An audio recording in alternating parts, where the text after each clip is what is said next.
How's it going, everybody? Robert here in Washington, D.C., sitting in the one of our cars here that we use to make everything happen, a Ford Transit van. They're not sponsoring me, but thought I'd grab a seat out here for you so we have a little bit more privacy and could chat. But yeah, here to tell you a little bit about my journey and answer any questions that you guys might have. So I'll basically just start in the beginning. My name is Robert Kinsler. I am currently 33 years old. I live in Washington, D.C., and I am the founder and CEO of United Fray. We're in 4 different markets, and in each market that we are in, we take on that local community market's name. So it's DC Fray, Jack's Fray, Phoenix Fray, and we're also in Philly, so Philly Fray. Our business is really simple. Our mission is to make fun possible, and we do that through sports leagues, social sports, events, tournaments, corporate activations, rentals, all that fun stuff. So yeah, that's our backbone. Where we got started with 7 years ago was the adult social sports space. So if you've ever played an adult kickball league or softball league or volleyball, you know what we're all about. And so at the essence, it's really a community, an opportunity to bring people together and have a great time. So this past year, 2016, we had nearly 45,000 participants in the DC market. And we're super proud of that. Since we kicked off 7 years ago, we've had over 300,000 participants. So we've made a pretty big impact here in this market. And then we kicked off 2017 with expanding out into Florida and out into Phoenix. So super excited about that, and super excited about just all of the growth that we're having and the team that we're building out. So a lot of people think that to run a sports business, you got to be a sports guy. The truth is, I'm not a huge sports guy. I couldn't tell you who won the game last night or who lost, but I could tell you what a fun thing to do on a random Wednesday or Thursday night in Washington, D.C. would be, which is to head down to the National Mall, pick up a baseball glove, a softball glove, and hang out with a bunch of other awesome people. And so we're really fortunate. We get to play basically on the lawn of our nation's capital, and there's nothing quite like being down here in D.C. at the base of the Washington Monument, playing an amazing game of softball, connecting with people, building friendships, and then heading to the bar afterwards to relive a little bit of the glory, tie in a little bit of that social element, and just have a good time. So yeah, that's us in a nutshell. That's what we do. My team is 15 strong here, 15 full-time staff members across those 4 markets. We have a brand new team member joining our squad on Monday, a marketing and communications manager we're super excited about. Yeah, and then from our full-time staff, we expand into our part-time staff, of which we have somewhere around 100, 115, depending on the season.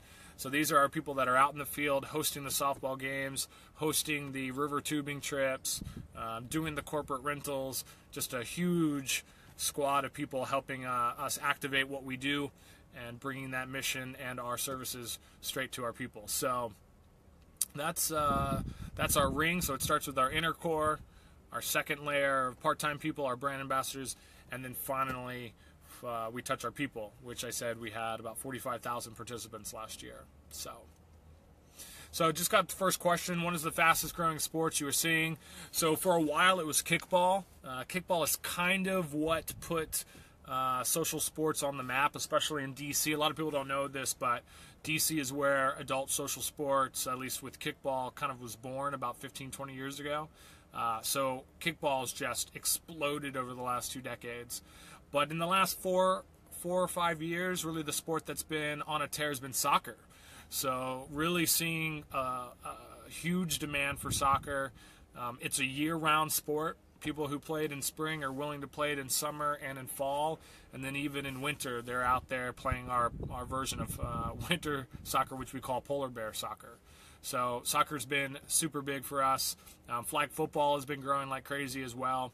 Really across the board, all of our sports are growing. But what is my favorite sport to recommend to an entrepreneur and why? Oh, geez. 2 years ago, we had our DC Tech Meetup Kickball League, which was a really good league that season. And I'd probably recommend kickball because it's super easy to jump in and out of. You don't need a ton of skill underneath your belt.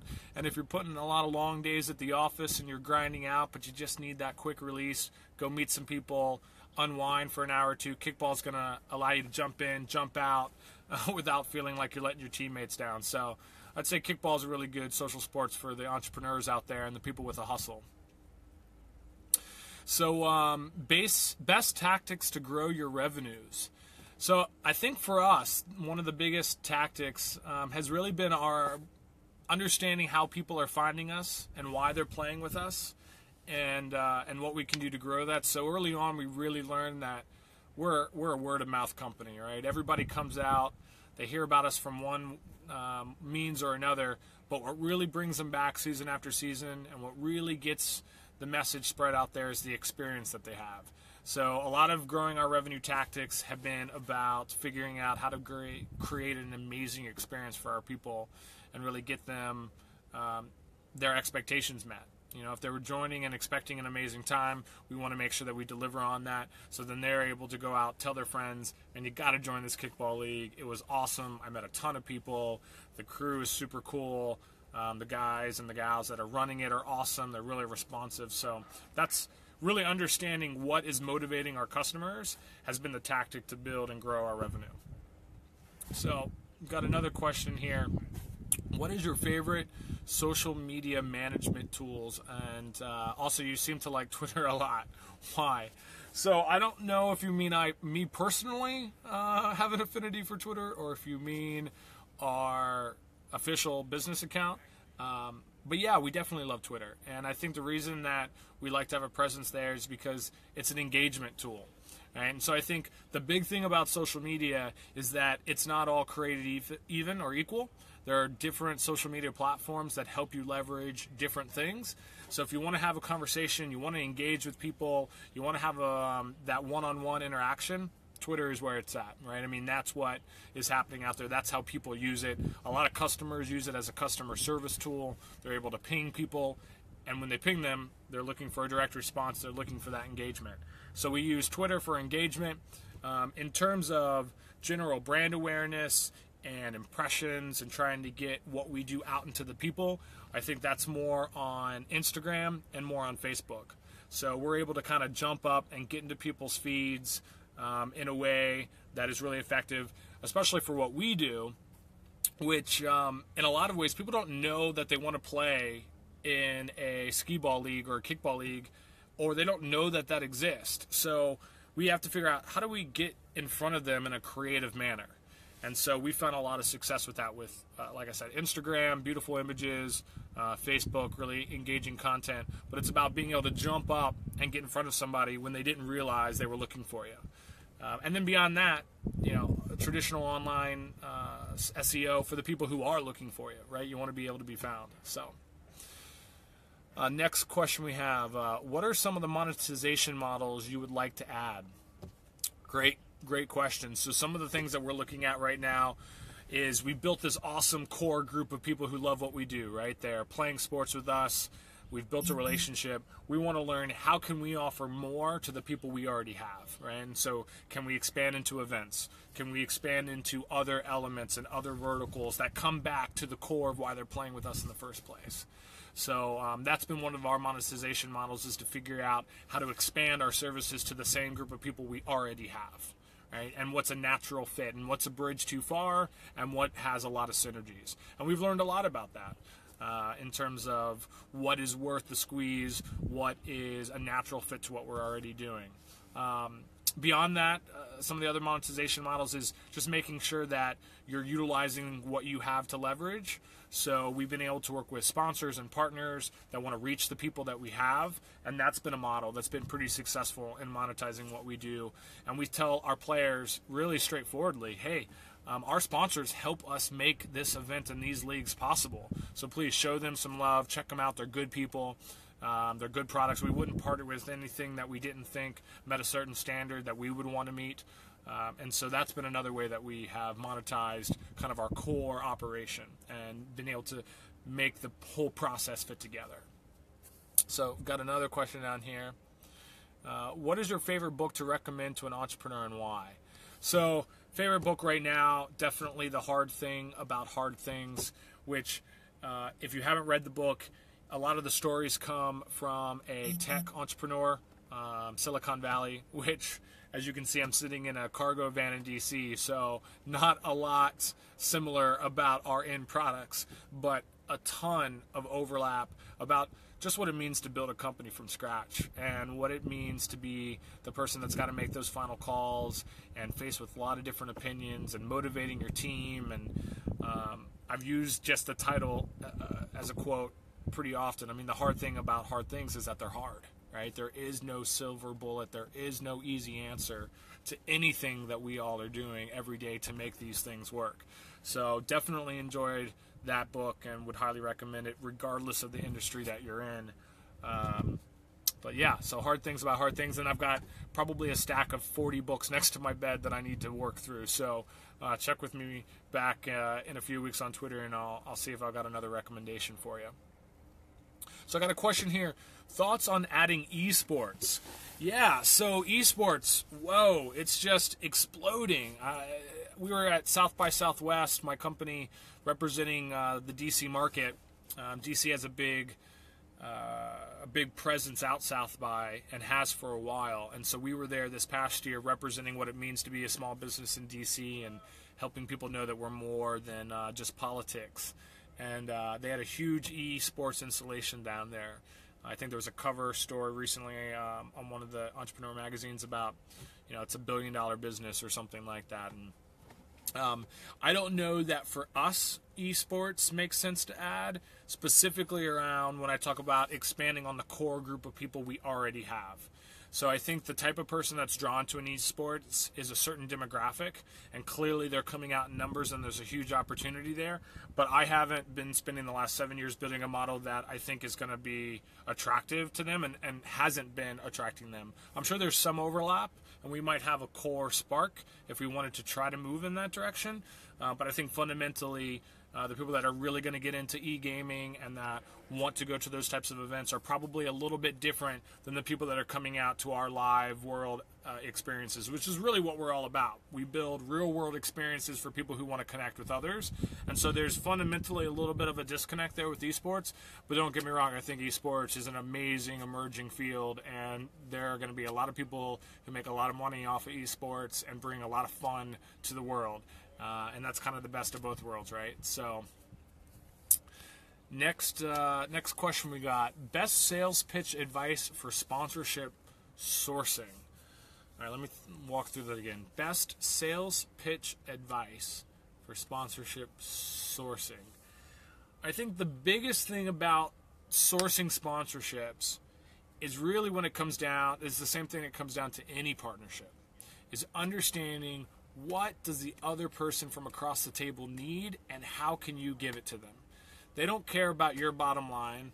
They don't care about the goals that you're pushing. I mean, they may if they're good partners, but ultimately at the end of the day, they're coming with their business objectives. So if you think that you're a good fit for them, you have to understand what those objectives are, and you have to demonstrate how you can help achieve them. And then by achieving their goals and their sponsorship objectives, you're then able to help them achieve yours, right? And in the sponsorship opportunity, it's often revenue, right? You're looking for additional dollars, but it may not always be dollars. You may want to leverage something that they have, like a really cool piece of equipment or access to a certain demographic of people. So really understanding what their goals and objectives are, having a clear understanding of what your goals and objectives are, and figuring out where do they overlap. Right? Where can we hit a home run for both of us? And I'll tell you, as a person who works with different vendors and is always looking for great contractors and good partners, and when somebody tells me that they're not the right fit for me, that is the biggest favor they can do, right? They're letting me know that they can't actually meet what I'm looking to accomplish. And there's nothing better from a partner to be able to say, hey, here's where I can truly help you, and here's where somebody else is going to be better to help you. And be willing to have that same conversation back I mean, that's golden. Being able to do that and return that favor and being a true partner of somebody, I think that's where long-term relationships are built, and that's where you start to see and really build really strong relationships. So is there a key demographic, age, or even preference, straight, gay, women only, etc., that does best on average in terms of being active? Yeah, no, I don't think that it cuts across any demographic of that way. I think it's more of a mindset. I mean, I'll be honest, some people think they're being active by participating in some of our leagues, and to a degree they're right. But some of them are probably applying a little bit of wishful thinking about what it means to be playing in a kickball league in terms of health and fitness. Don't get me wrong, from an active standpoint, it's way better than a lot of the alternatives out there. But it's really less about being active and more about, how do I want to connect with other people? Do I want to connect with other people through a physical experience, through going out and actually doing something? Do I want to connect with people through, let's say, an esport? I mean, often I think as humans we're all striving for connection, and it's just, what's the best way for me to connect? How do I connect with other people, and what's the easiest way to do that? And I think what we do is we give people the process or the system or the activity to connect with others through, right? So it's not about the skee ball league. It's about connecting with others. It's not really about the kickball. It's about connecting with others. So I think the common demographic is that we're finding people who just literally want to connect with people, right? And they're saying, I don't have the right outlet at work, or I'm just kind of Facebooked out. I want to have a real world experience. And that desire crosses all demographics. It crosses all different ethnicity groups and just all of those different ways that we categorize ourselves. It cuts across all of them in a really easy way. We definitely get some people aging out when they tend to get settled down and have kids, just from a time perspective. They don't have the ability as easily to get out and make a commitment. But even beyond that, even those people are really interested in our one-off events and still wanting to find opportunities to connect. And that might be a business model. How can we help parents with small kids find the time to connect with other people, with other parents? Everybody wants to connect. It's really just, how do they fit it into their lives? So got another question here. It says, what is next for the business? What can Hungry promote? Or Youngry, sorry. What can Youngry promote? Geez, well, we just launched in Phoenix, so if there's a Youngry community out there that wants to get involved, we'd love to have you. Scottsdale, we've got several leagues running, so obviously our bread and butter are sports leagues. I think beyond that, what we're really excited about is we're going to be getting more and more into content and figuring out how to bring awesome content to our local communities, to the DC players, to our DC members, to our Jax members, to our Phoenix and Scottsdale members, about amazing things that are happening in the city that they just don't want to miss. You know, what's that cool new bar that just opened up? What's the new restaurant that's coming to town? What are some cool things that are happening in the city for people to get engaged with? So anybody that would love to contribute from a content standpoint, we'd love to hear from you. We're figuring out, how are we going to source this content? What does it look like from a business model? Is it going to be one person? Is it going to be a slew of contributors? So yeah, I think if there's anyone in the Younger community that's interested in contributing or collaborating in that way, let me know. All right, we got another item here. Startup champion. What is your new sport or hobby you want to add? So I think the biggest thing isn't necessarily a sport, but we're adding just more and more events. So we've got Glow Yoga on the calendar in all 3 markets. People are responding really well to that. It's fun. It's novel. It's something a little different. A ton of people do yoga, but I was even just talking to my wife the other day, and she said, you know, the last time I went to yoga, I showed up, I did my yoga, and then I left. I didn't really connect with anyone. I didn't chat with anyone. So she was reflecting that this idea of doing yoga in a little bit more of a group environment, where there's a little bit more expectation that you're going to say hi to your neighbor. Maybe you'll hang out afterwards, share a drink, just talk, connect with other people that are interested in yoga as well. She thought that was a really interesting idea, and I think that's probably one of the reasons why our Glow Yoga has taken off and done really well for us, because it provides that opportunity. People know how to do yoga, so they're comfortable doing that, but then we get to add that extra element of connecting with others and being social and having a shared experience. So right now that looks like all the questions I have. So just want to throw it out there. If anybody has any follow-up questions, feel free to reach out to me directly. My email is robert@unitedfray, that's FRAY.com.